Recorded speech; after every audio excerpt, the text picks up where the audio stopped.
High qualitative learners, কী খবর সবার? Hope you are well by the grace of almighty Allah. তো তোমরা সবাই জানো আমরা স্টুডেন্টদের বেসিক ক্লিয়ার করার জন্য, ইংলিশের বেসিকটা ক্লিয়ার করার জন্যই শুধুমাত্র বেসিক ক্লিয়ারেন্স প্রোগ্রাম চালু করেছি। এবং পূর্ববর্তীতে আমরা বেসিক ক্লাস 1 দিয়েছি, যেখানে আমরা ইচ অফের পর কোন নাউন বসে সেটা নিয়ে আলোচনা করেছি।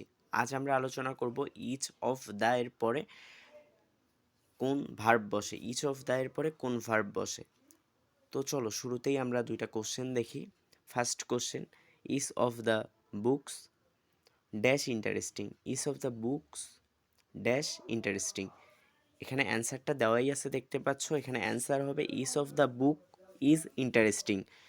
এখন হচ্ছে কথা, কেন each of the books is interesting হইল? এখানে তো তোমার সাবজেক্টটা প্লুরাল, সাবজেক্ট প্লুরাল হওয়ার পরেও ভার্ব কেন সিঙ্গুলার হইল? তো দেখো ভাই, এখানে একটা নিয়ম আছে, each of the, either of the, neither of the, every of the. এরপরে নাউনটা প্লুরাল হইলেও ভার্বটা সর্বদাই সিঙ্গুলার হয়। Each of the, either of the, neither of the, এগুলোর পর ভার্ব সর্বদা সিঙ্গুলার হবে। তো এখন সেকেন্ডটা দেখো, each of the students dash hard working. Each of the students dash hard working. আমরা তো বলছি ইচ অফ দ্য এর পরে ভার্ব অল টাইম সিঙ্গুলার হয়। তো অপশন এ আছে ওয়াজ, অপশন বি আছে আর, অপশন সি আছে ওয়ার, অপশন ডি আছে হ্যাভ।